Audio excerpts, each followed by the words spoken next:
Man, that was something else. That was a long and arduous journey to figure it out. Twitch is showing us kind of lagging a little bit, so hopefully the stream is fairly good. OBS says we're good. Everything seems to be working, so screw it. We're just gonna hope for the best. If things are not looking good in the stream, please let us know in the chat. Man, what a week it's been. If you guys did not know, this is episode 14 of the Whatnauts Captain's Log. We're just here to have some fun, hang out, drink, chill, eat snacks, talk. Who knows what we'll get into. It's the end of the week. It's time to just relax and de-stress. My name is Kyle Springer, and I am joined by Melissa Wilkinson. Melissa, how are you? Hello, Kyle. I'm good. This is really relaxing to have a podcast I have to do no preparation at all for. Yes, it is fantastic. So we were also going to have Eric Mannix on tonight's podcast. Why is my microphone still... It's like every episode now it's starting to peak. Who knows why. Anyways, yes, we were supposed to have Eric on tonight. He is not joining us. Last minute, he was like, yeah, so I got some in-laws coming over, and they're going to be here for the weekend, so I can't record. So thankfully, we had already scheduled you, Melissa, to stop by and record with us. I was like, it's A-okay. Melissa is here. We can carry the show. Things are good to go. But yeah, we had some technical difficulties there. We tried to start the show for like 10 minutes, and things were not working. I feel like that's a good summary of how my week has been. What else has happened to you? It's kind of one of those weeks that was unexpectedly busy. Right? I think it was like 2 weeks ago, maybe. I was like, it was one of those weeks I didn't know what time it was or what day it was, right? Yeah. This one, I knew what time it was, I knew what day it was, but everything was just unexpectedly busy. Work was kind of busy. Not really, but more than I expected. And then trying to do stuff for the podcast and make some new stuff on the website and edit episodes and stuff like that. It was just a lot of stuff. So yeah, I am here now though, and it's good. That's good. You survived. I bought some PBR because I'm super cheap, and that is what I am drinking tonight.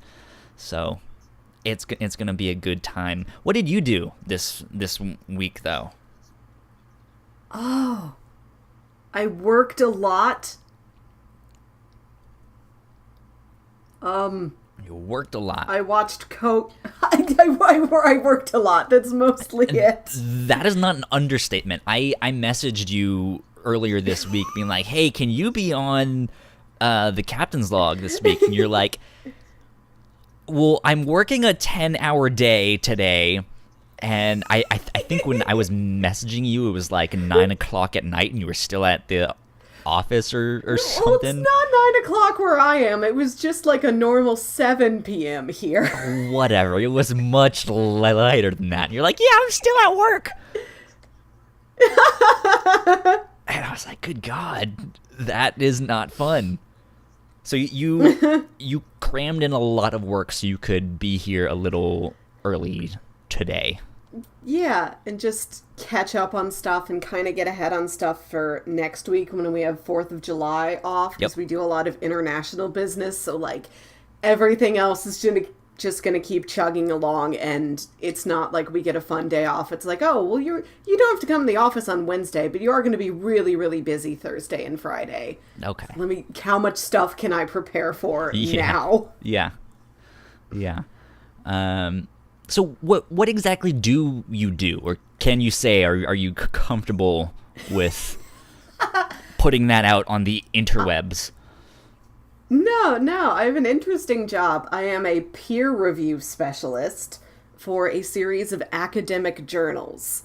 Okay. So when an academic person has written a paper in whatever their field is, I have a lot of different journals. I've got medical and scientific and sociological and journalism and psychology and media studies and all kinds of things. When you've written a paper, I've got some of the journals you submit it to, like, hey, Journal of College Health, I have written this paper on underage drinking. Here you go. And I'm not the person that makes any decisions. I'm not a real academic. They all have actual doctors and experts to do that. I'm just the person that helps run the systems. I'm just the admin and like kind of the support person. Not like I'm IT, but I'm like, okay, I processed your incoming submission. I sent it back to you because your references are in the wrong style, or your abstract is too long, or we need you to... So you're the one that says, hey, your writing sucks. No, and, like, I don't do that. You call this a paper? About it is subjective.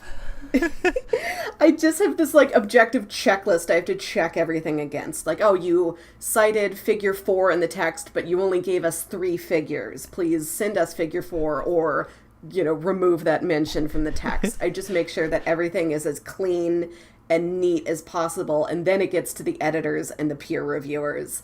And so I just help keep manuscripts flowing, and I run the inboxes and things like that. Okay. Gotcha. Yeah.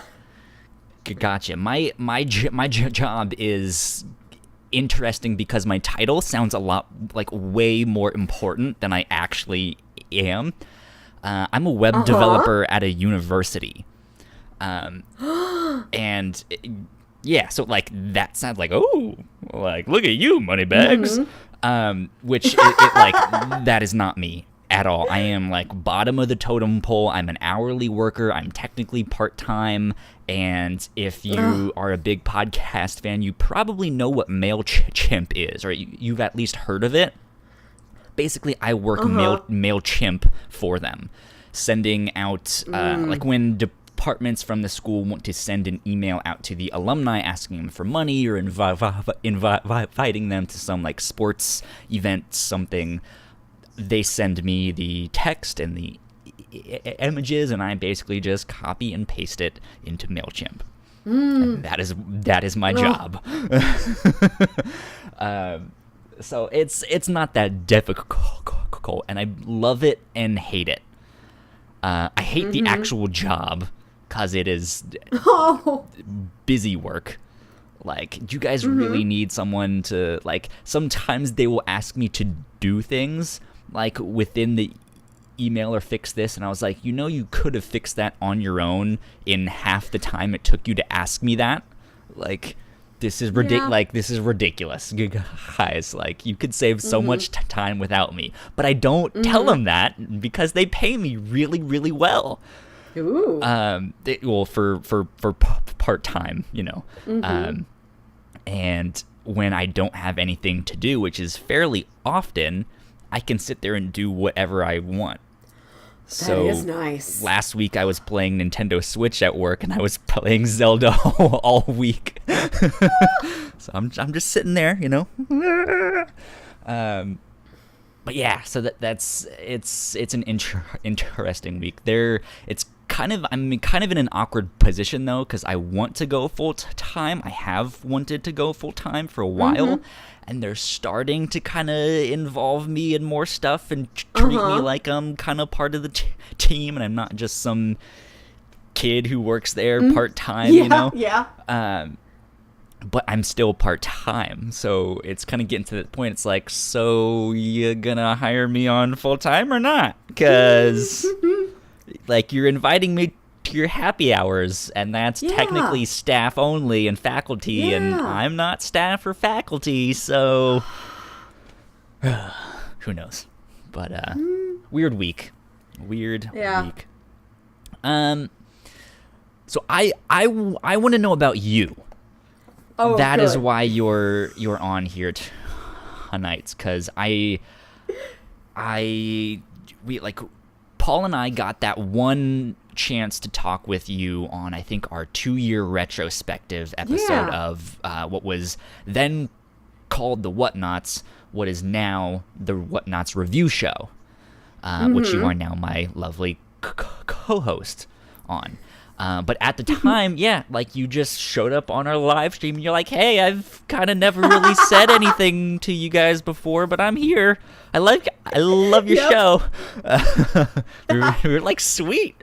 And you hung out with us for like, I want to say like 3 or 4 hours on the live stream as we just like goofed off and did whatever.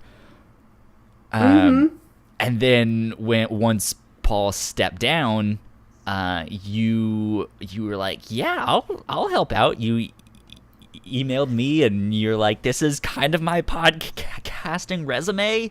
I have an English degree. I have all of this and that and stuff like that. But besides, like after you sent me that, I messaged you and we got to talk. And yeah, like I think besides that one conversation, which was kind of more of an interview thing, just to see if like if like you would fit the vibe we were going for and stuff like that. You and I really haven't got a chance to actually talk, except for when we're talking about a book that we've read or a movie that we've watched. Yeah. So, like, who are you? What are you into? It's kind of fun to sit down and talk with you for this first time. Like, I actually don't know who you are. Yes, and like I'd been listening to you for a while, so there are Kyle facts I am familiar with, and I am aware that there is this power imbalance where you don't know anything about me, and I don't want to be like super narcissistic, like, here's all the Melissa facts, Kyle, here's the fact sheet. Just sort Melissa of like, fact number but also one. give you the vibe like, no, like, go ahead and ask me stuff. Like, this is how we make it happen. Okay. So when you're not... I am 27 years old. Okay. We can start there. So when you're not at your job, when you're not podcasting, because you do this show, you do the Whatnauts review show with me. You do a number of other like D&D, roleplay, RPG, tabletop podcasts. Like, can I find you like chilling at the bars, beating up like nerdy kids? Can I like are you like out drag racing on the streets of, I don't even remember exactly where you're from, somewhere in the Midwest? Like, what do you do with your spare time? I read a lot. Now I do a lot of reading and watching things in podcast preparation for this show and for other shows I've got. It does start to take over your life. I love theater. Like, I live in St. Louis, and St. Louis has got a pretty good, like, live theater scene. Okay. And we have something called the Muni, which is short for municipal. This was originally, like, the St. Louis Municipal Opera Association. Sure. And it has become this running summer stock theater every year. They put on a series of, like, big Broadway quality musicals, like really high quality, amazing effects, incredible cast, fantastic sets, the whole deal. They put on this series of musicals in an outdoor theater in the middle of Forest Park, which is like the gem of St. Louis, like this big sprawling patch of land that's filled with like museums and athletic places and trails and statues and all kinds of things, and this big outdoor theater. and it seats 11,000 people, and the back 1,000 seats are free if you get there early enough. So you can see 7 Broadway musicals for free every year. That's awesome. Every summer I just become full Muni mode. Like, okay, I'm watching like my weather app, like what's the best night this week to go see Singing in the Rain, so that I'm not actually watching it in the rain. That's fantastic. So what have you seen recently then? Their season just started. I just saw The Wiz last week. Which was gorgeous. And that was a show I've been waiting for them to do for years. And they put out like a little ballot, and you can help vote on what shows you really want them to consider for the next year. And for years I've been voting for The Wiz, and now they finally put it in there. That's awesome. Funny enough, Belinda, who is now a member of the Whatnauts as well. I'm hoping to get her on next week, but she has to check her schedule on the Captain's Log here. But her and Eric are going to be doing another book club centric podcast called Independent Focus, and it's going to focus on independent comics, hence the name Independent Focus. But she, I think, is also a big theater fan and stuff, and I think she just went to a bunch of stuff, or like went to go see.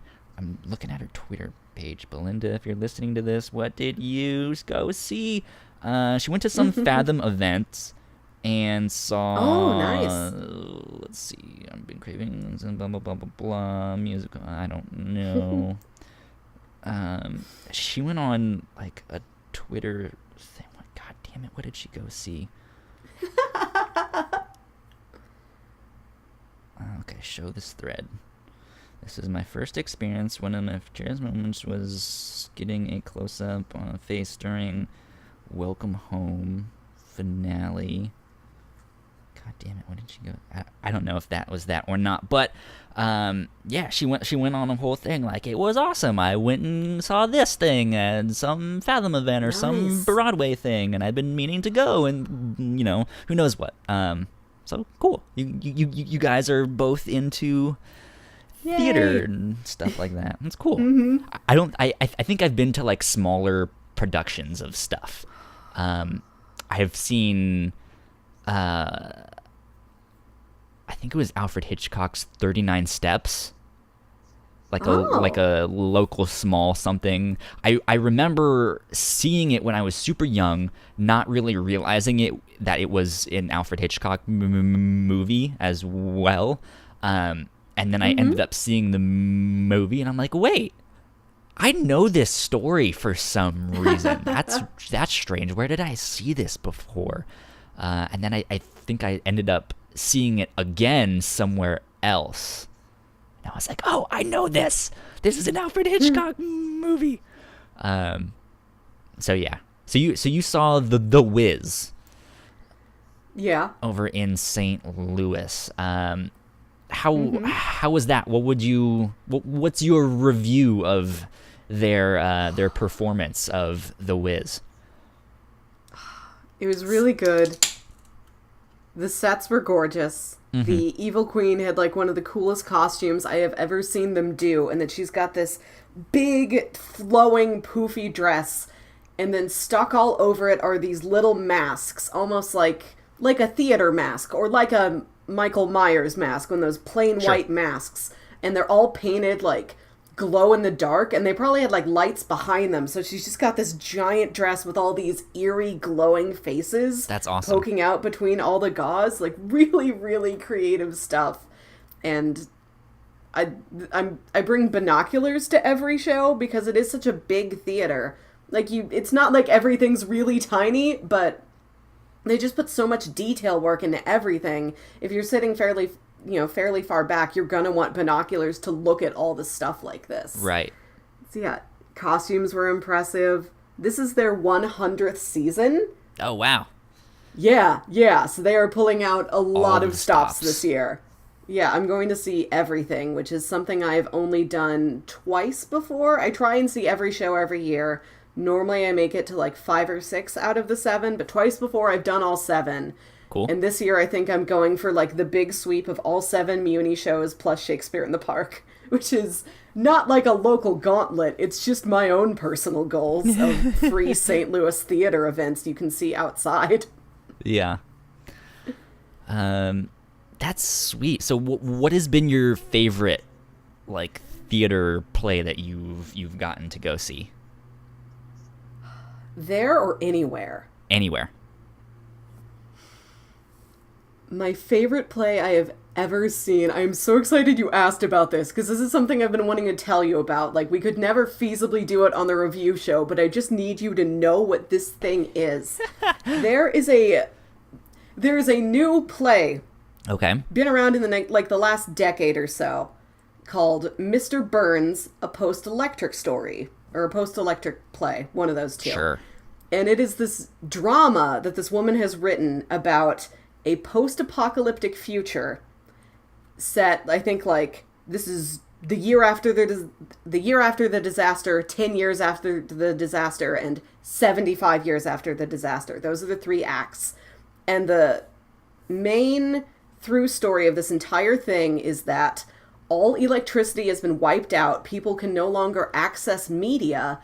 And it's a story about these people trying to remember one episode of Simpsons that they cannot watch anymore. They have to just remember it.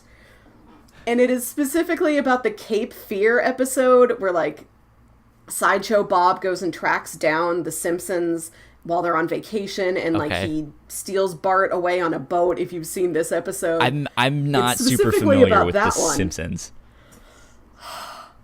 It like the Simpsons was really, really popular when I was in like first and second grade. I think that's when it was at its like height of popularity. But it was always like my friend's older brother's show. Like that's the show they watched, and that's why it was cool. You know, it's like, ooh, your older brother watches The Simpsons. He's old enough to watch The Simpsons. That's awesome. Yeah, we were raised on it, so it's a show I know very well, and this was just an incredible play. And it's also this like really just sweet, moving human story. Like in the very first act, when it's like just after this big disaster. Sure. Like these survivors come around to where this other like group of survivors are huddled around a campfire, and all of them take out their notebooks and they're like, okay, Abigail Moore, age 20, brown hair, green eyes. She's from Kenosha, Wisconsin. Have you seen her? Do you know anything about where she went? Like, it's them just talking to each other, just trying to find out what happened to their family, what happened to their friends. Mm-hmm. And how did that one episode of Simpsons end?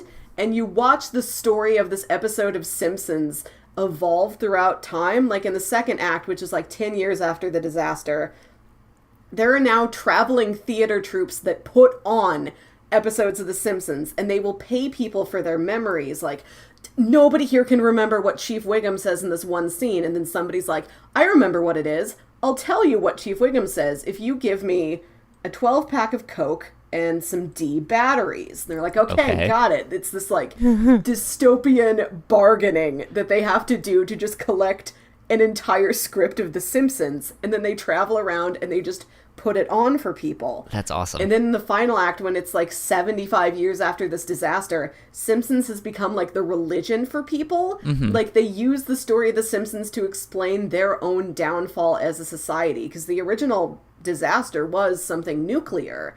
And you know, that's where Homer works in the show. He works for the nuclear power plant. Mr. Burns is this evil billionaire who runs the nuclear power plant. And so now, like, they have made an amalgamation of both Mr. Burns and Sideshow Bob that is like the villain and their like creation myth that they tell people.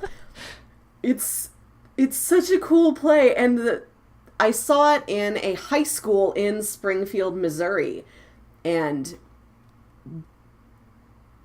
I think that after having seen it in a high school and being blown away, like, these were really great kids. They put on an incredible show.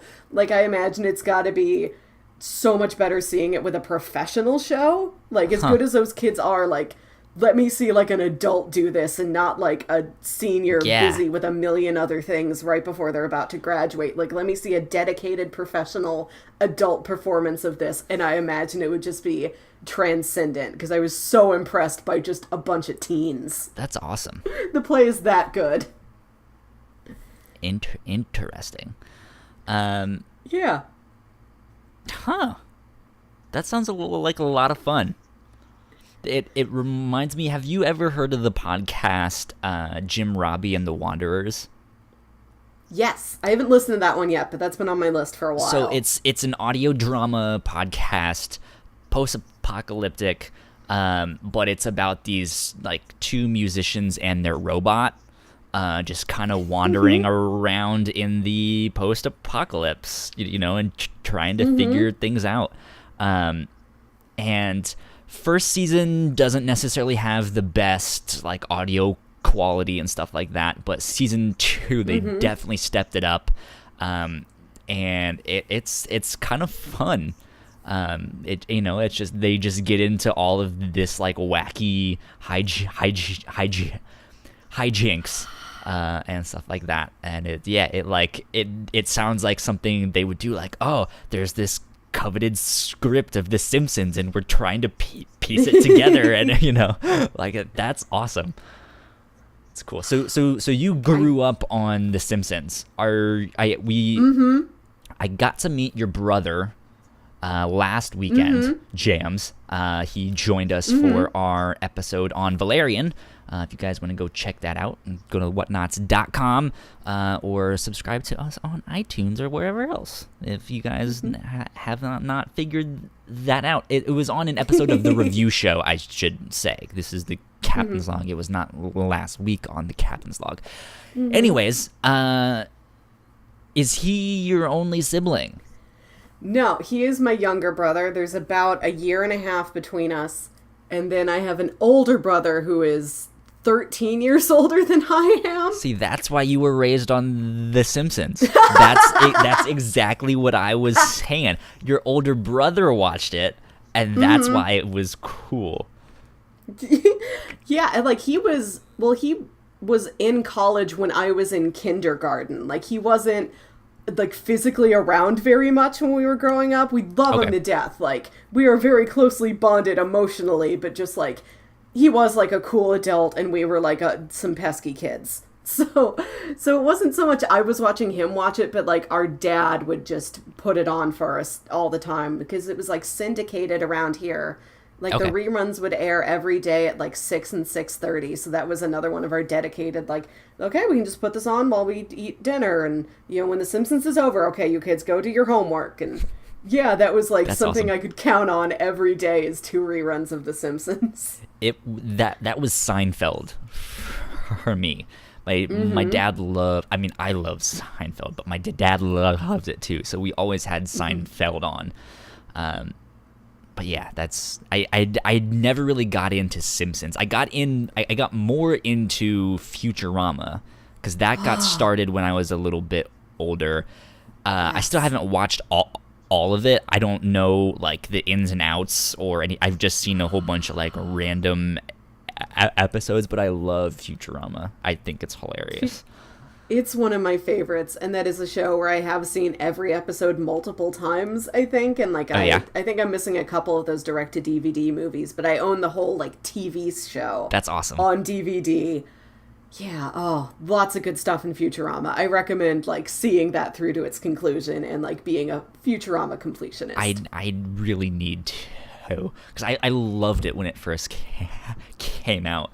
Because, like, when it first came out, it was like, oh, it's by the guy who made Simpsons, but I was also old enough to, like, watch it on my own and not have my parents be like, well, you probably shouldn't be watching that, you know? Yeah. So it was just like, I can watch this, and it's sci-fi, and it's robots and aliens. I like this, It's not just some random family from from Springfield or wherever, but yeah, so that was that. Good stuff. So what kind of news do you pay attention to? That's also something that I'm interested in finding out, which is a bit of a weird question. Because for me, the news that I tune in to is like comic books, video games, stuff like that. That's what most of my Twitter feed is about. So like, what is like, who do you follow on Twitter? What kind of news do you like? What kind of pop culture news? Are you secretly a gigantic fan of Ariana Grande, or like? You know what I do know a lot about is theme parks. I know a lot about Disney parks, Kyle. Oh, sweet. You've probably already seen this. Let me see if I can find it on YouTube. I saw this today, and I had to like. So 2 of the podcasts that I watch, I listen to live every single day. They broadcast on Twitch, just like we do, but they do it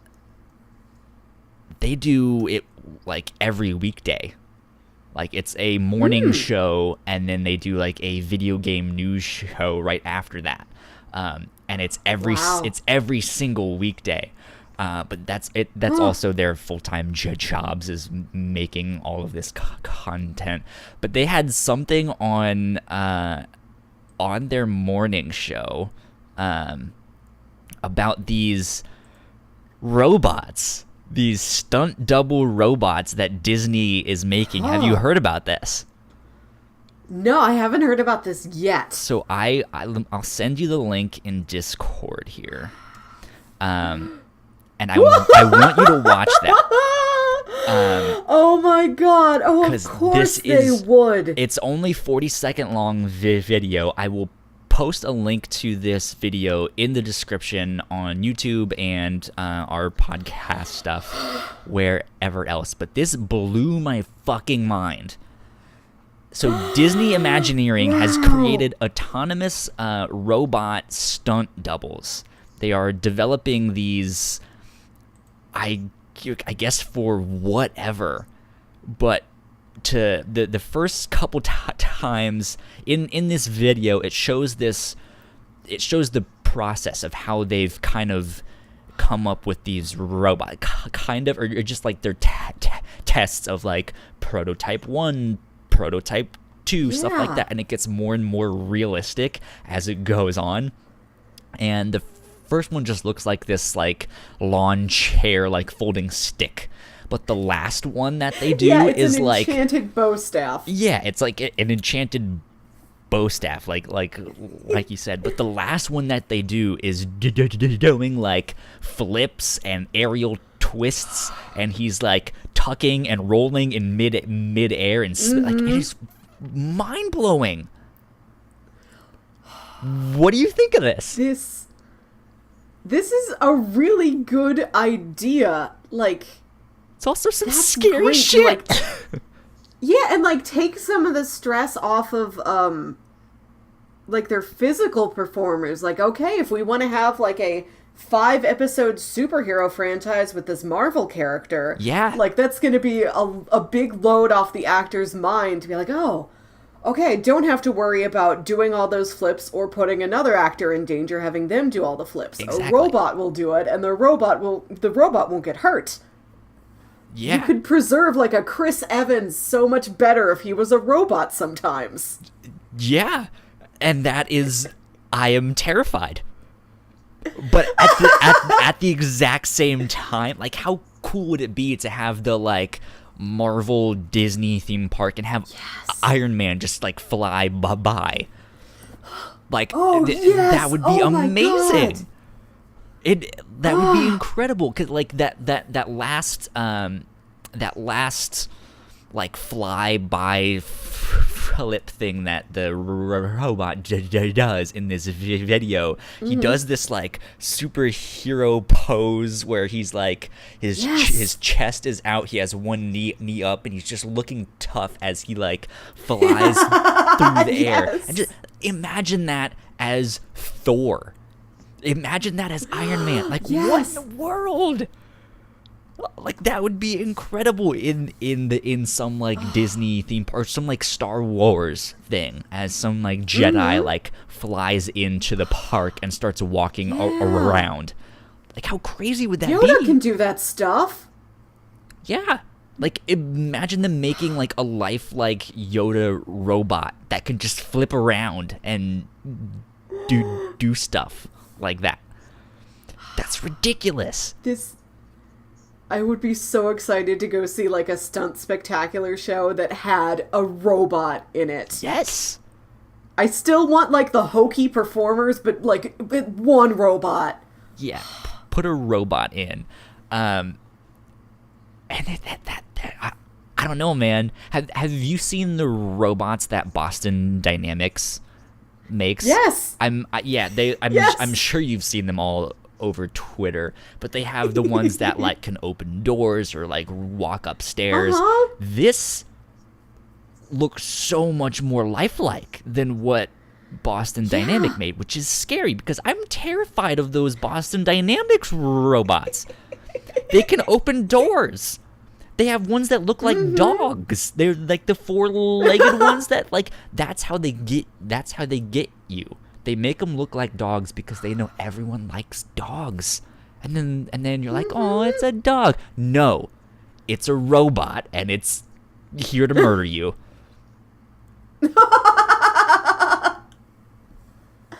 I trust the robots. I believe in the robots. If we treat them well, I think they'll be our friends. Yeah, I mean, like, I still want to, like, thank you, Alexa. Thank you, Siri, for helping me find the answer to that. But one of the other things that they said is, like, we're at the start of this right now. By time we get old, that's when all of these movies that like Westworld and all that stuff, where the robots are starting to be like, but I'm a person too. I know what love feels like. That's gonna happen when we're old, when we're dead. It won't matter for us, but for our kids, they're gonna be the ones that'll have to deal with that. Robot rights, man. Yeah, like my grandson-in-law could be a robot. It's exciting. I'd welcome a robot into the family. I do think a lot about, like, will my parents have a robot helpmate in their later years? Will there be, like, a little Asimov, like, scooting around the house being like, okay, good morning, here's your coffee? My parents can't even figure out how email works. They're not gonna have some kind of robot detective in their house to to figure out what's happening. My dad is fairly tech savvy. He just talked my mom into getting her first smartphone of any kind. She had something that was the equivalent of like a T-Mobile Sidekick for years. And it finally, amazing. Like, broke down so much, like, it wouldn't receive a text. You would send her a short, plain characters text, like, "Hi, Mom," and it would come through as just, like, garbled characters, and she'd call you and be like, "I'm sorry, I can't read that. What did you say?" And I'm like, "Mom, you have to get a new phone. Like, this isn't good." So Dad finally got them both, like, matching iPhones. Like, here, if you have a question, you can just ask me, because I've got the same thing you do. And she doesn't like it. It stresses her out. I don't think she wants to new things she has to learn. She was really bewildered by Siri. I don't think she knows how to use it herself, but like she's seen Dad use it. And she thought Siri was like a limited time promotion. Like she was really surprised. We're like, "Oh no, you've got Siri forever." And she's like, "I thought it was just like a thing you get free for a month. I've got her forever, like I adopted her." I adopted her? That's my new sister. Amazing. Do you remember Cha-Cha? Yes! Yeah, wasn't that, like, Cha-Cha just completely lost their business to Siri. All of it. For Oh my god. those of you who are children listening to this and you don't know what Cha-Cha is, Cha-Cha was amazing. Back before we had smartphones, Cha-Cha was a business where you could text them. You would literally text Cha-Cha, which again is T9. You kids don't know what the fuck T9 is. But you know, on the phone, each of the numbers, they also have the ABC is like 2 and you know, so on and so forth. You would text Cha-Cha a question, and then a live person on the other end would Google it for you and then tell you the Yes. answer, would text you back and tell you the answer. And Siri completely destroyed Cha-Cha. I mean, it kind of went away about Cha-Cha. before Siri was a thing. You know, it just kind of fell out of I have the smartphone, I can just Google it myself. But now it's just hey Siri, hey Alexa, hey Google, you know, do this, do that. What's this? How fast does this run? Order tampons. You know what I mean? You can do anything now. It's ridiculous. Yeah. I found I still have this old-fashioned way of thinking. I have a friend coming over later to watch a movie. We are going to watch Van Helsing because recently My dad loves watched, that film. I haven't seen it in forever, but he and we're horror buffs, and we like watching vampire movies, and I watched The Greatest Showman recently and a couple other Hugh Jackman movies for another podcast, and I'm like, why not keep it going? Why not watch Van Helsing? It's okay, cool. And my first stop after I decide that is well, I'm going to drive to Family Video and I'm going to see if they have it, and they don't. So now I'm going to drive to the library, and it's after I leave the library that I'm oh, I have Hulu, I have Amazon Prime, I could look there. I'm a person of the future, but I still have way back deep ingrained in me this nature of I'm going to drive to the place and see with my eyes if they have it there physically. Okay. Yeah. I never call ahead and check for things. I'm well, I'll just go look. I was talking to someone else, and she was she mentioned the same thing. She was yeah, I'm gonna go to my library and rent a DVD. And I was wait, what? You rent DVDs from your library? How old are you? What is this? And yeah, my my parents discovered Redbox 3 months ago. I'm Mom. Oh my god, that's precious. That was a thing 4 years ago, before Netflix was a thing. Before Netflix was as big as it is now, Redbox was a thing. You can rent a DVD for $1? That's amazing. Yeah. And they just figured it out, and because they still have a regular ass DVD player, and I've told them for years now, it's that's ancient technology now. At the very least, you should have a Blu-ray player, but even that, to actually have a player these days of some kind of sorts, that's getting more and more rare. That's so weird, though. So you said you like vampire stuff. You're a big horror fan. How do you feel about the news that Jared Leto is gonna be Morbius in the new Spider-Man? Jared Leto. Morbius? Do you know who Morbius is? I don't actually. Tell me. This is a new fact for my brain. So it's a comic book character in Marvel Comics. Morbius is it's Morbius, the living vampire. He's kind of an anti-hero villain for Spider-Man. So it's Sony still trying to cash in on the fact that they have Spider-Man that they own the rights to Spider-Man films, and Marvel does not, technically. Even though they've worked out the deal with them, they still want their own Spider Universe type of thing. And yeah, I mean, he's just this. Let's see. So according to Hollywood Reporter, yes, that is the website I am on. Hollywood Reporter, as of 2 days ago, who wrote this article? Boris Kit, I believe is how you pronounce their name. Yeah, so according to them, the project is based on the anti-hero Morbius the Living Vampire. Morbius is Dr. Michael Morbius, a scientist who suffered from a rare blood disease and attempted to cure himself to disastrous results. Instead of being cured, he became afflicted with a condition that was a form of vampirism. The thirst for blood, along with fangs, super strength, and he often fights Spider-Man. To me, someone who knows Spider-Man is actually my favorite character. I know who Morbius is.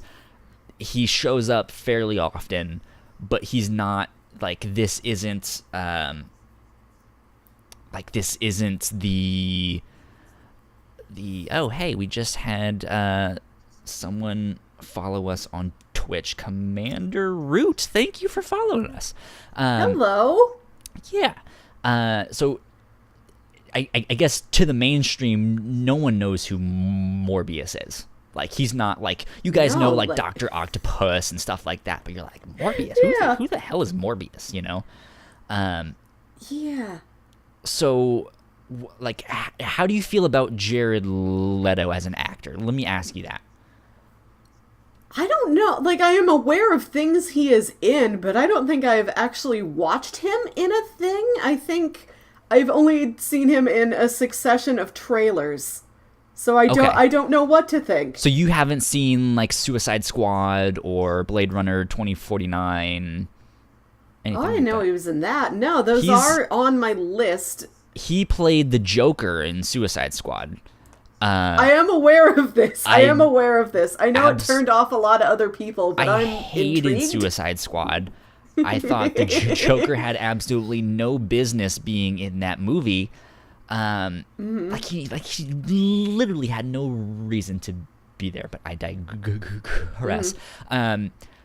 His portrayal wasn't what I wanted, but that's okay. I don't mind that. If you have an interpretation, at least go all in, which is what he did.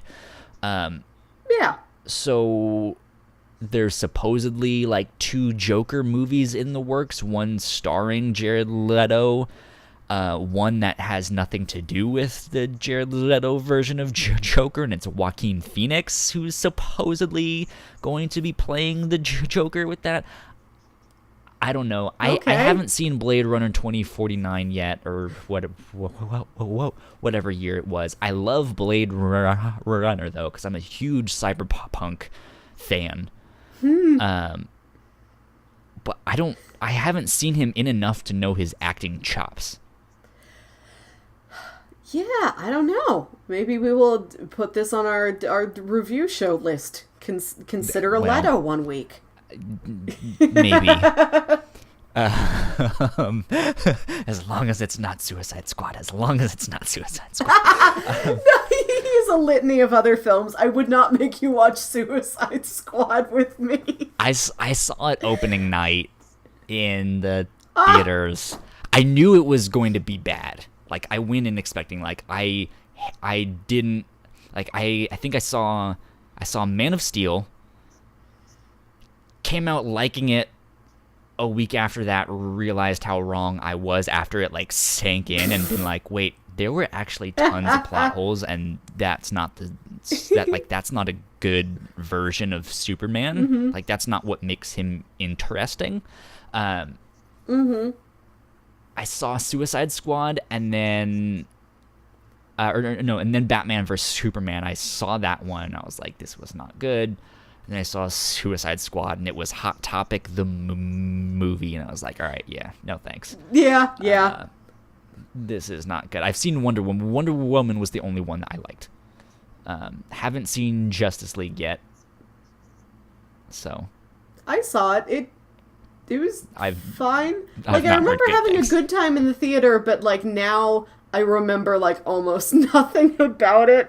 But, like, I also remember almost nothing about Thor Ragnarok, because I think those two things came out, like, 1 week after each other, and they were both around Thanksgiving, and I was so busy with Thanksgiving things, my brain retained no other information. I liked Thor Ragnarok. I thought it was very, very good. However, I don't think it was as good as everyone plays it up to be. Everyone was like, oh, it was amazing, one of the best Marvel films. I was like, look, it was funny, but it was often funny in, like, inappropriate moments. Like, you were about to have a very good character moment. Like, these characters were learning, they were growing, and then there's, like, a dick joke, a fart joke. Really, guys? Like, you could have at least given me another minute to let that process, you know? It was just a little bit too much, is my thought. That was me, but who knows? I just remember a big dog and a series of colors. Very colorful film. Yeah. I gotta rewatch that one. It's good. It's on Netflix now. I think they put it on like a week ago or so, a week or two ago. Something like that. So yeah. It's on Netflix. I think I'm gonna make my parents watch all of the Marvel films. Oh, good. Back to back, all the way through Infinity War, when I go visit them for the holidays. They've seen they've seen a lot of them, but of course there's just so much of them now that they've like fallen behind. I think the last one they saw was Guardians 2, and my mom doesn't have the greatest memory. So it's like, yeah, like they're like, oh, should we go watch this one? It's like, well, yeah, but you also haven't seen Black Panther. I don't know if you've seen Civil War yet, really. You know, do you know what happened in Ant-Man? You know, all of this stuff. And it's like, there's some of these that you don't necessarily need to know. Like, you don't necessarily need to know Ant-Man, because Ant-Man's not in Infinity War. Spoilers, but I'm sure everyone has seen that film at this point. But yeah, so I was like, look, because when I'm out there with them, we usually, they always like, my mom likes watching shows with me and my dad because it's a thing we can do as a family. And so they're always like, well, what can we watch? Like, have you seen something good we can watch on Netflix or on Hulu? So I've shown them a whole bunch of stuff, and I was like, how about instead of watching like a whole bunch of new shows, like, or like like season 1 of like 2 shows, like, how about we just watch all of the Marvel films? Because there's like 20 of them, and that like they're all like an hour and something, if not 2 hours long, which is kind of the length of a season and a half, 2 seasons of something. So that's the plan right now, is to like just we're just gonna marathon them in order. So who knows? We'll see what happens. That sounds fun. Yeah. My parents also have sporadic superhero knowledge. Like, they will go out to the theater with us every once in a while. Like my nephew's birthday is in early May, so that's always like the same time as a big tentpole film, and sometimes he'll want to go see one, and the whole family will go. It's like they saw Avengers 2. They went to see Guardians of the Galaxy 2 last year. And my mom didn't understand that Groot was not an actual baby.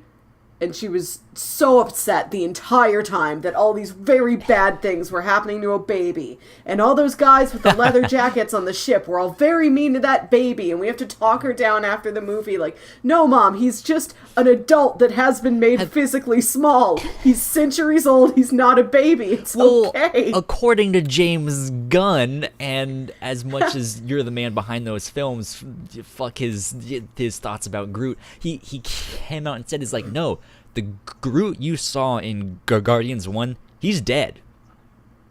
Like, this is a different one, and we're just like, no, no thanks. No. This is the same one. He's just a kid, it's a plant, he can regenerate, and he's like, no, he's dead. Yeah. No, this is the same Groot with all his same memories. Yeah. Have you ever had some kind of movie like that, though, where you went and watched it, or whether it was in theaters or watched it at home, and you just didn't, like, there was something about the film you didn't understand or you completely misread? This is so dumb, but yeah, Mad Max Fury Road. Okay. Are you familiar? Have you seen this picture? I have not. But I think I feel like I know enough about it. I was about to sneeze, but I did not. It's about these. Okay. It's about these women who are on the run from this, like, post-apocalyptic citadel. Right. They're kind of sex slaves kind of thing, and she's freeing them and stuff like that. Mm-hmm. And this is like a drought society. Like, there's a scene where, like, okay, there's, what's his name? King Joe, whatever. The guy with the mask.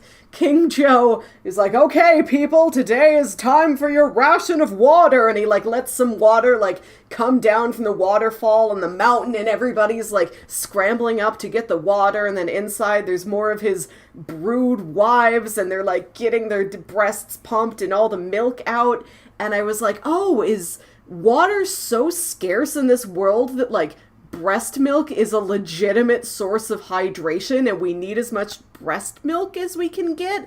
And I'm like, I understand these women wanting to run away. Like, that's a bad situation. But also, like, in the back of my mind, I'm like, is somebody going thirsty because now they don't have access to breast milk? Like, I didn't get it. It took me too long to, like, piece together what was happening. Amazing.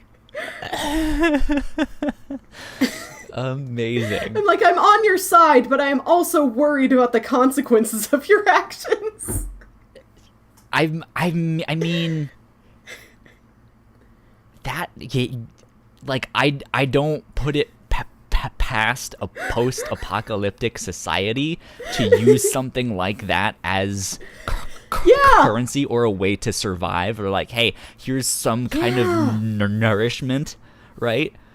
I think that's how Grapes of Wrath ends. Like, if we choose to view the Dust Bowl as, like, its own post-apocalyptic society, okay, I think the Grapes of Wrath does end with this woman who's like, well, my baby starved to death. I can at least give my breast milk to this old hobo so he can have liquid.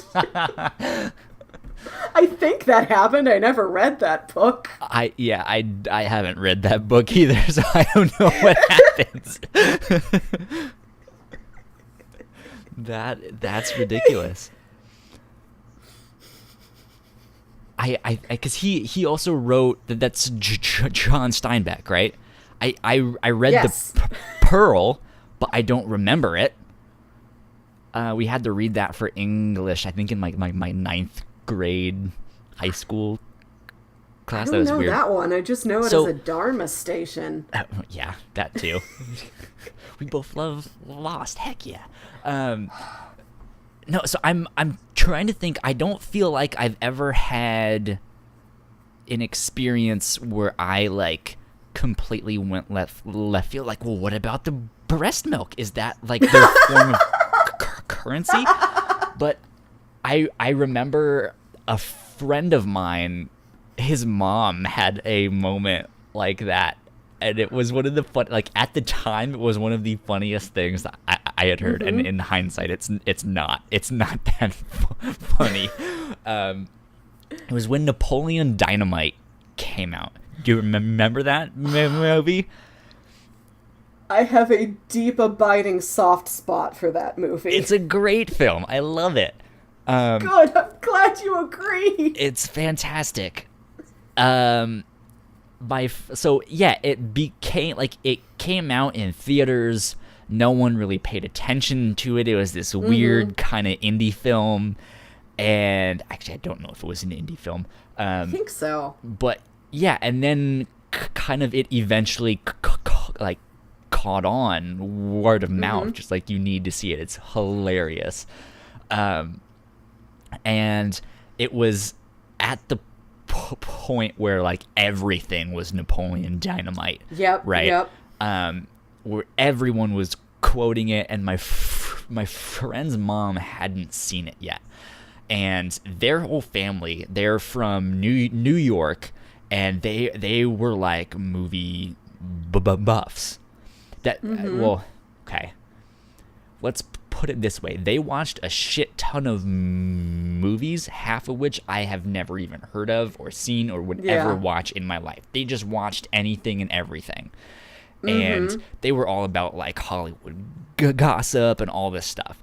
And it was fascinating because the whole family was into it. Like you've watched a movie with your parents and there's a sex scene and it's really awkward and you're just like, I don't know, like this is uncomfortable. I don't know. Like I know my parents have had sex, but I don't want to think about that, you know.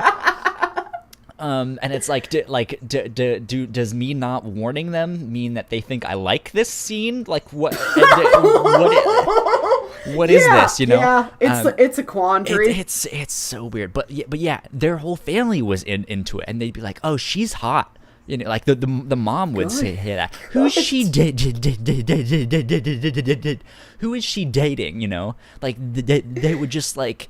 They would be so into it, like, oh, this actor had this scene with, you know, like, and it was amazing to like watch a movie with them just because of like how passionate they were about that whole scene. I mean, they talked during the movie, so I hated that, but she eventually, like, their mom eventually watched Napoleon Dynamite and was so upset. And just like, but they're so mean to him. They're bullying him. Why is this so sad? And we were just like, they're not. It's funny. Okay, laugh. Yeah. Come on. Yeah. Like Napoleon feels on eat the top food. of the world. Come on, Tina, you fat lard, eat the ham. Yeah, it was just like you cried because you thought they were being. I mean, they are being mean, but it's funny. Like, this is a comedy film, and she's like, no, it's not. This is a sad film. Like, I mean, like at the same time, yeah, like you like it's like because like I stutter when I talk, so it's technically it's a speech impediment. It's kind of a mental handicap, but not really at the same time. So I've had people like make fun of me and stuff like that. But then like once they know, they're like, oh my god, like I'm so sorry, you know, like they'll apologize and stuff, and they're like, so you're not actually cold, you're not, you know, like I am so cold, and I keep stuttering, you know. It's like it's not that. And yeah, and like she thought like, here's a guy who must be on the spectrum, or you know, has like Asperger's or you know, something like that. And there were all these people that were like being mean to him, and she took it seriously, and it was just like that's so precious. It's so funny. Oh, yeah. Because like this 100% is a comedy, like. But yeah, I don't know. It was funny. earlier this year, I went to a friend's house and we all watched the Oscars together because Okay. they're like big film buffs, and I didn't know anything, but I just wanted to go hang out with them. I don't And know then like anything later about that the Oscars. week, yeah. And later that week, I'm talking to my mom, and I'm like, yeah, I went over to Ashley's and I watched the Oscars, and I had a pretty good time. I got to see like a lot of actors I know all dressed up and presenting awards. Like I saw Oscar Isaac, and my mom stops me and she says, "What's an Oscar Isaac? Is that a robot?" Because she thought Well, that it's 2018, and we don't really know nowadays. she thought he was an Oscar that had been Well, there's personified Oscar Isaac, and could talk. Isaac. There's Oscar the Yes. Grouch. There is. Who else is named She Oscar? thought he was Isaac.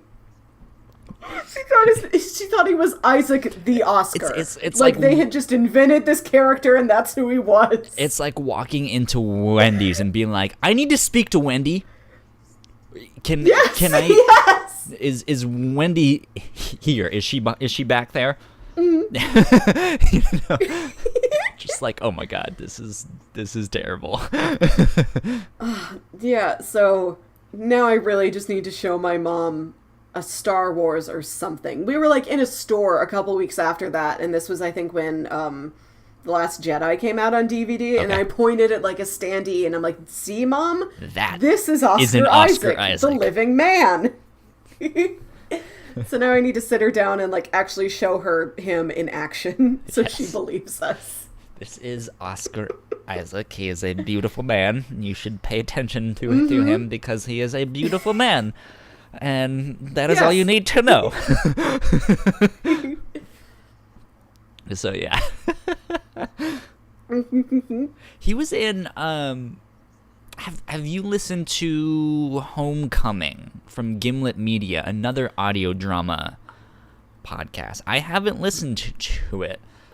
But I heard about that show because I've in the past listened to a couple of their other shows, and they started advertising it. It's like, we're doing our first scripted audio drama called Homecoming. It's about X, Y, and Z, and it stars Oscar Isaac. I was like, whoa, he was just in Star Wars. He was just in X-Men. Yeah. I know who he is. That's How do you get a big name actor to do that? That's fantastic. I listened to the first episode of it, and I could tell it was high quality, but it was also like a straight drama. Right. And I just wasn't in the mood for it at the time. I'm rarely ever in the mood for a straight drama that doesn't have any kind of sci-fi element in it. It seemed like this was just plain old people, just some folks. And so, Just some if I am in the folks. mood for something like that, I will go back to Homecoming, but I didn't continue. Eventually I need to go back and listen to that one. There's a few I need to the Bright sessions just ended recently. I need to binge like the last 4 or 5. I've been saving them. Same, yeah. And then I think if it hasn't already ended, it's about to. Ars Paradoxica. Oh. They're a time travel audio drama, which I absolutely love. Which we also have done episodes on both of them. The Whatnauts have done an episode on them.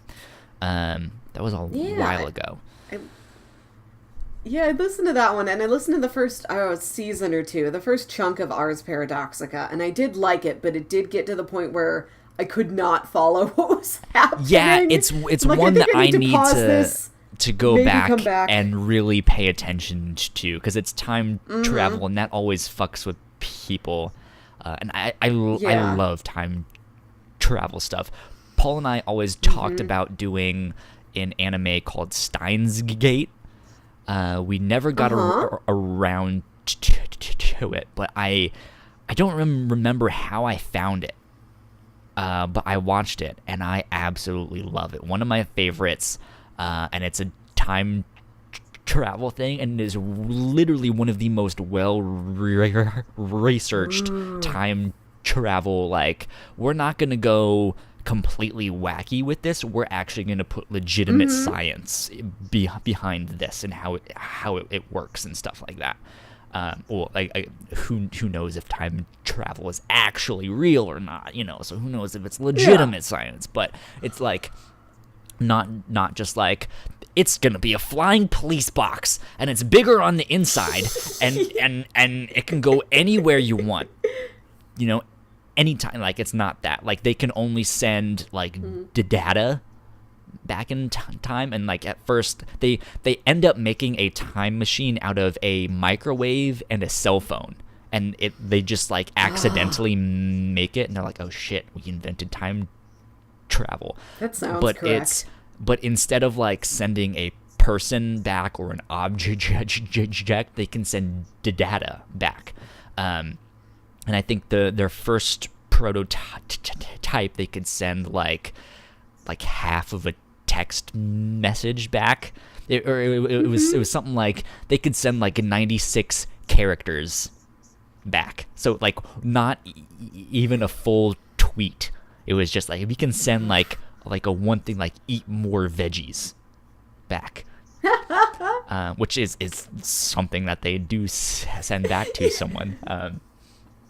You can only send something as long as a fortune cookie fortune. Basically, yeah. Like, don't do this, and that's what that's all they could send back. And so yeah, they had to like send it to like as text messages or as like on a beeper and stuff like that. And yeah, like I fell in love with that show.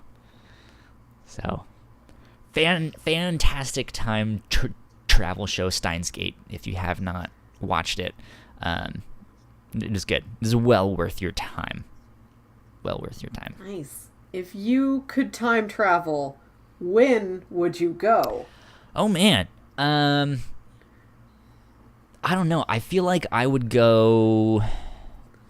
Like, on one hand, I love the stuff from like the 1920s, just like that whole like flapper swing era stuff like that. That's like, I would love to at least visit that. I don't think I would fit in there at all. I feel like I would have a terrible time though. So bad. And my next thing would be like 50s like rock and roll diner. Like, ooh. I like that type of stuff. But again, I don't feel like I would fit in. So for me, it actually wouldn't be all that far back. I think I would like to go to the 80s.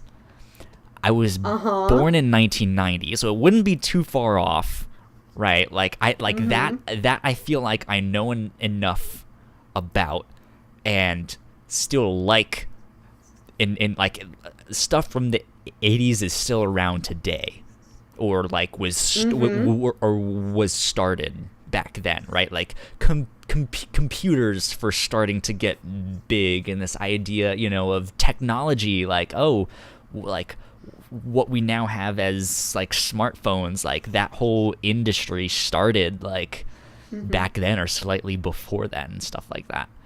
I think that'd be a lot of fun. So what about you? I want to visit. I would go back to, I think, the 80s or 90s, to these specific places. I want to see my local malls that are now closed and dead and destroyed back during their heyday.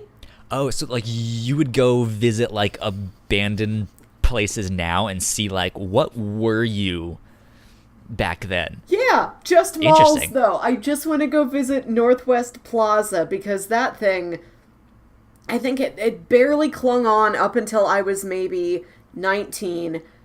I think the last time I was there and it felt remotely lively to me was when I was like 12. We went there all the time when I was a kid. It was my favorite place. And apparently, like, its real heyday was even before then. This was like a real, like, mid-late 80s, early 90s mall. And it was just this big, beautiful building. Like, it's all skylights and teal and palm fronds and pink lights. Like, real good classic mall. I will send you pictures of this mall. Okay. And it just slowly like crumbled and decayed and emptied itself out. and I just want to go see it when it was real and alive.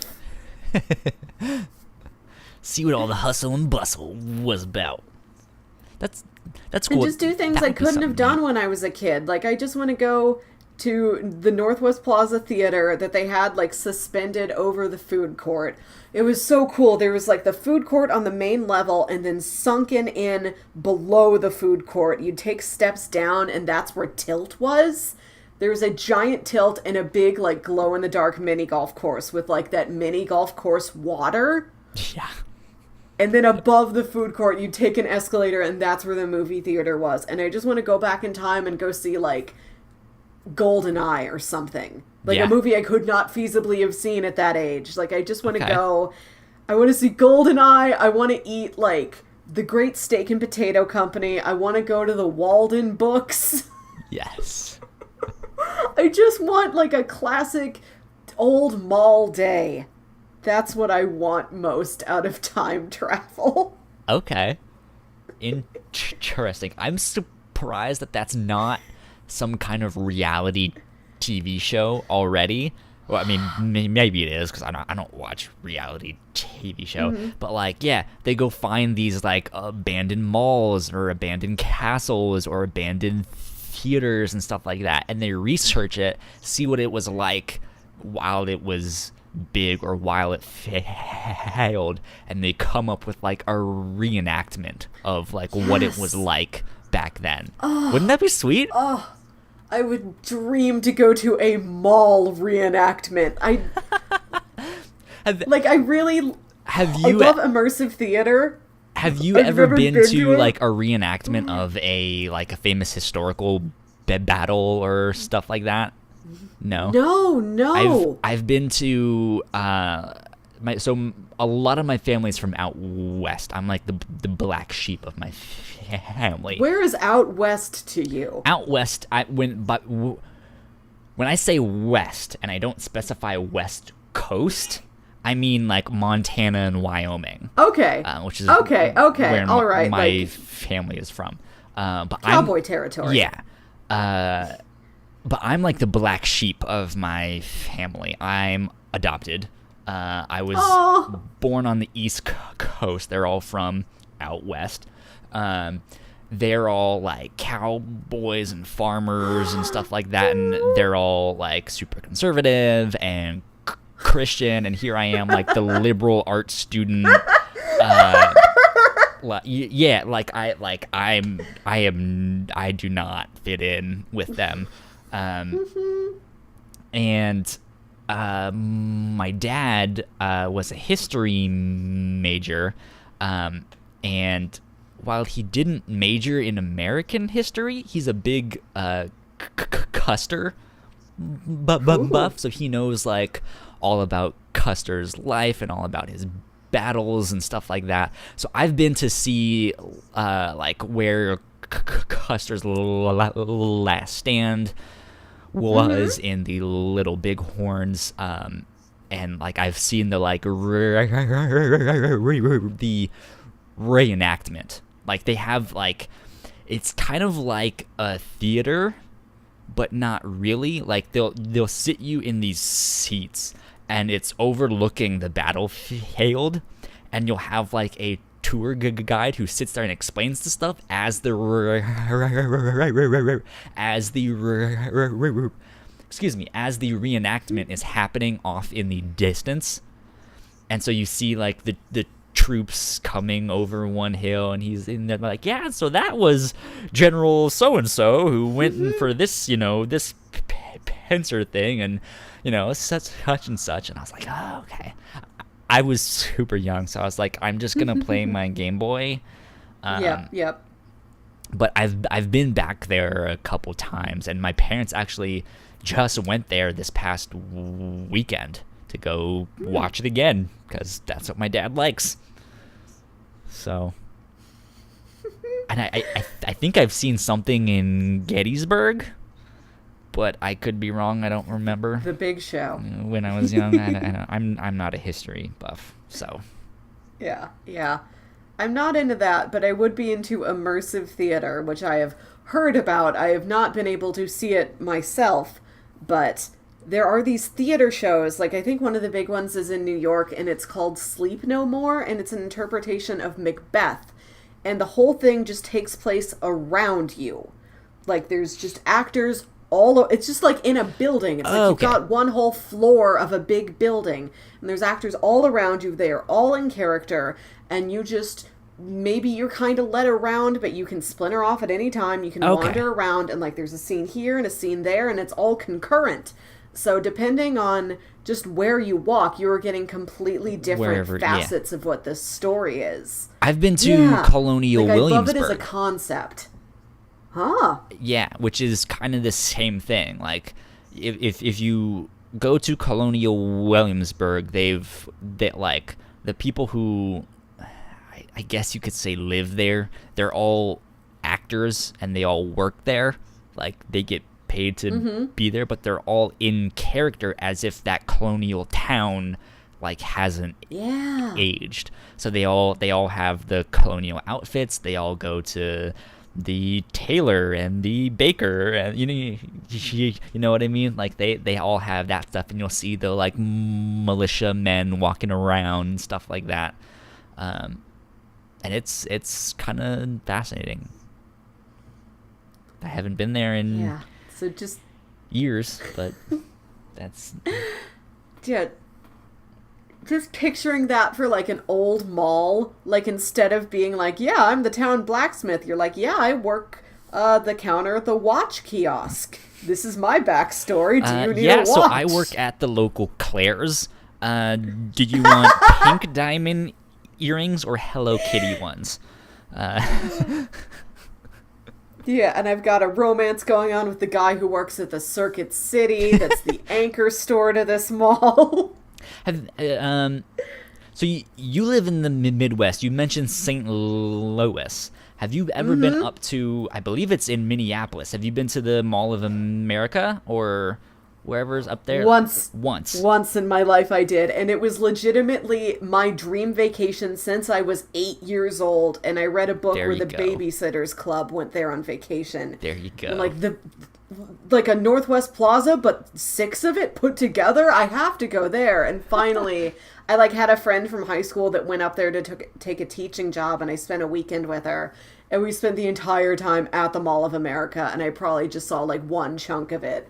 It's huge, and it is dreamy, and I need to go back and live there. That's fantastic. I've not been there. I've been to the King of Prussia Mall in Philly. That's another dream vacation for me. I want to hit all the big malls. It's the second largest mall in America, and I've been there a couple times. And yeah, it's huge, and they have like 2 or 3 of like.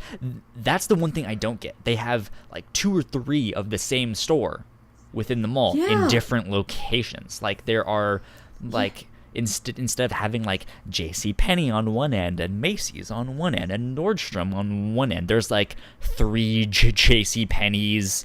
There's 2 of the Brookstone brothers. Like it's just like, why you can have any store and you have multiples of this. You have the real estate to like have every store you can think of. There doesn't even need to be kiosks. Give them your own fucking store. Like, it's ridiculous. I do love the idea of like a weird mirrorverse store. Like, yes, welcome to Reverse Macy's. It's Dark Secret Macy's. How would you say Macy's backwards? Yakums? Sounds like an Animaniac. Yeah, Sam. Isn't there like a Superman villain where like Bizarro. Mr. Mixelplexus and well, there's Bizarro, which he's like the backwards like have a bad day, means like have a good day. And he speaks in kind of like broken English, like Bizarro am stupid. But he means like Bizarro is really smart, And then there's Mixelplick, or it's one of those things. I don't even know how to pronounce it. Where he's kind of this leprechaun-looking creature, He's supposedly like some being from like the fifth dimension, and he just comes to like fuck with Superman. Like, he's not actually like a bad guy. Like, I want to take over the world, or any like I hate superhero. Like, he's just like, yeah, I'm gonna come and like just fuck with Superman. What if I made this building?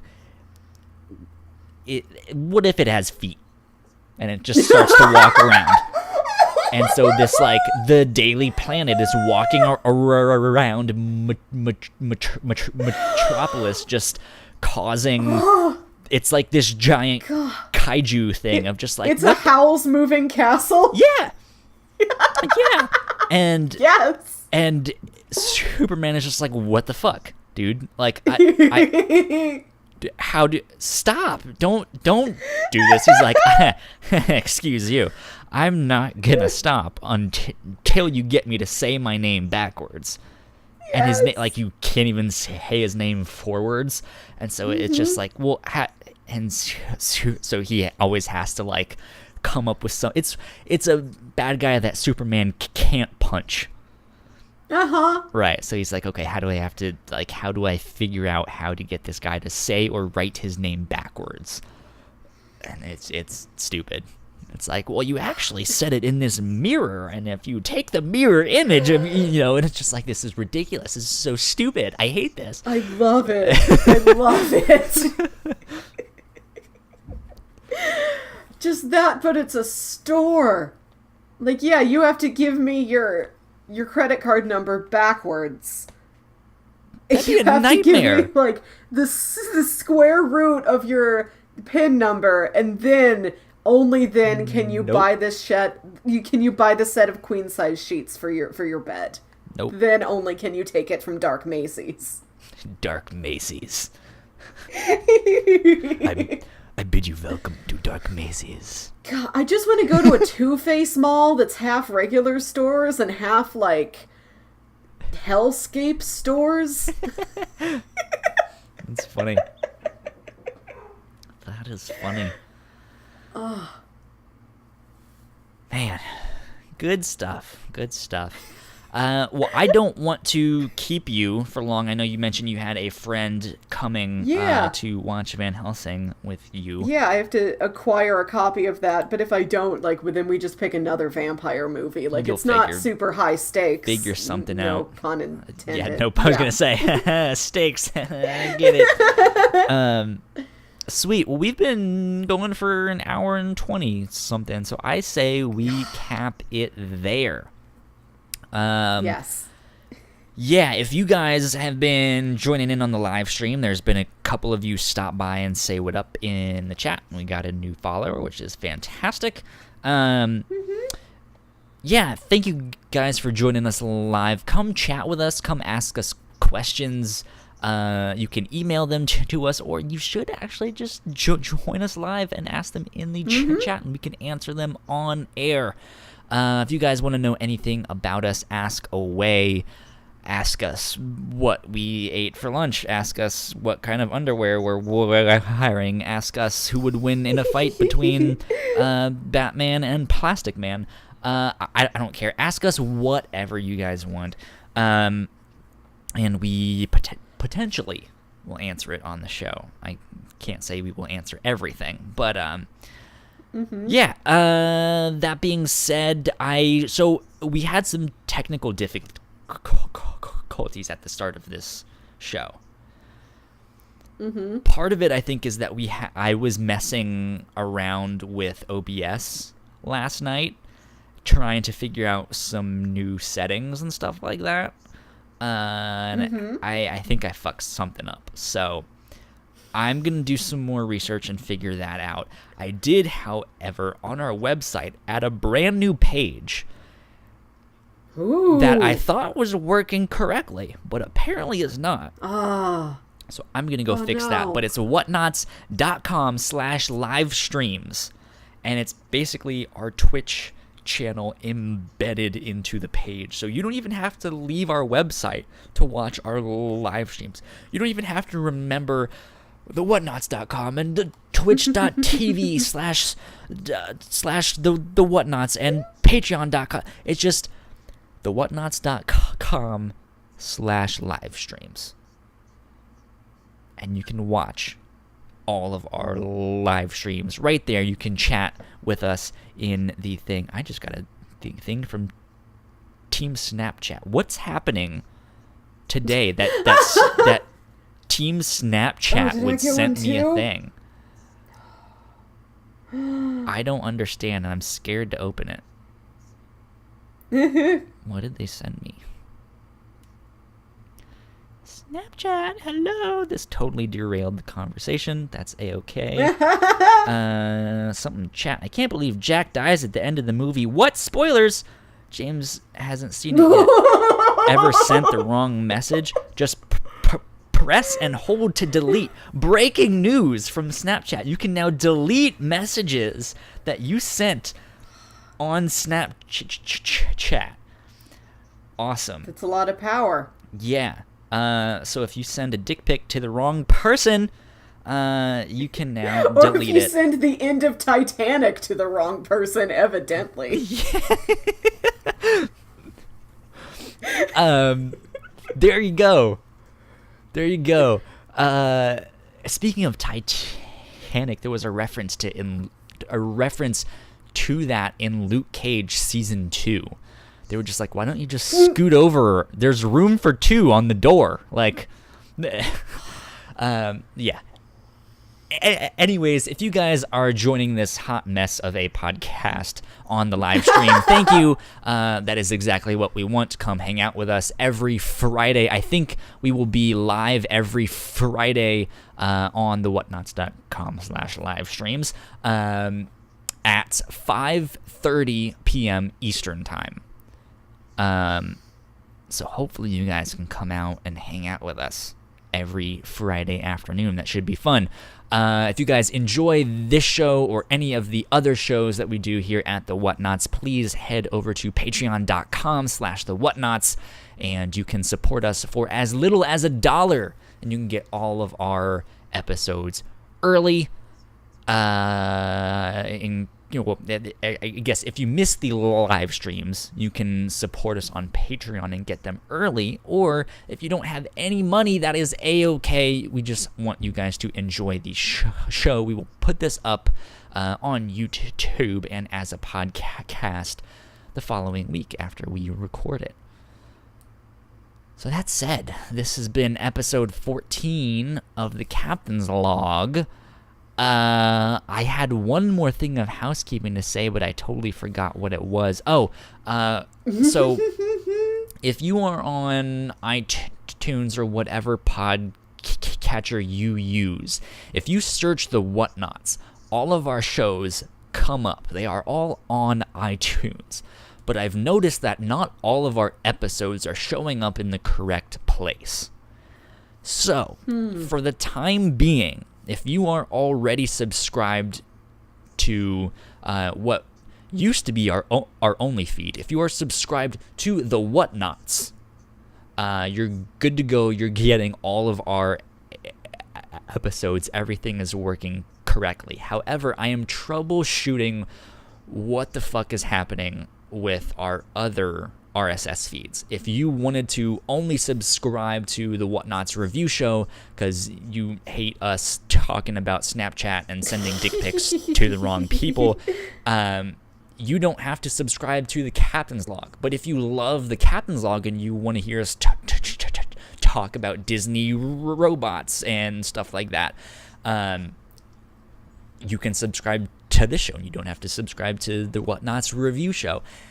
The idea is that you can subscribe to whatever you want. You don't have to clutter up your feeds. However, like I mentioned, it's not propagating correctly, or not all the episodes are showing up in the right. Like, it's weird. I use an app called Overcast, and the Reactor Core has episodes, I think 1 and 2, but it doesn't have episode 3 and 4, which is our most recent ones. But when I go to iTunes and I look at our episodes on iTunes or the iOS podcast app, I think it has 1 and 4. And so I have no idea what the hell is up with that. So I'm going to be troubleshooting it. Stay tuned. You can get all of our episodes if you subscribe to the Whatnauts. However, long-term goal is to kind of get rid of that feed. So be aware that's what's happening. You guys can also go to thewhatnauts.com for all of our episodes and articles and stuff like that. It's the end of the month when we're recording this right now, so I should have a month in review article posted very soon in case you guys missed some stuff that was happening. Yeah, Melissa, where can people find you? What are you up to these days?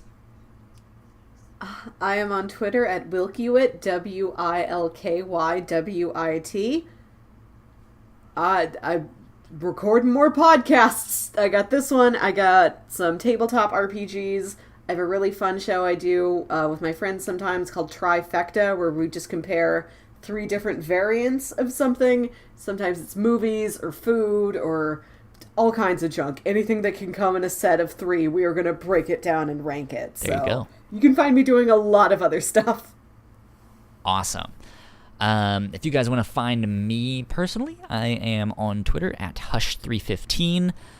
If you guys want to be kept up to date on all of our shows, you can follow us on Twitter at The Whatnauts. I already mentioned Patreon. I already mentioned our website, all that stuff. Go do what you gotta do. Like, share, subscribe. We don't have very many followers on Twitch or YouTube. That is where we could absolutely use your guys' help. I think we are at 20 subscribers on YouTube and 15 or 16 followers on Twitch. So if you guys could do us a favor and go follow us on both of those, that would be fantastic. Yeah, I think that is it for now. We will see you next week. This has been the Captain's Log.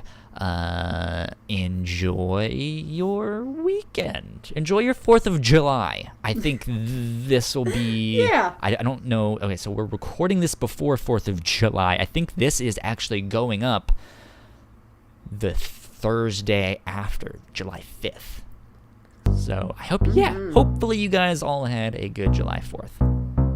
That being said, we are getting out of here. Thank you guys for joining us. We'll see you next week. Bye. Bye.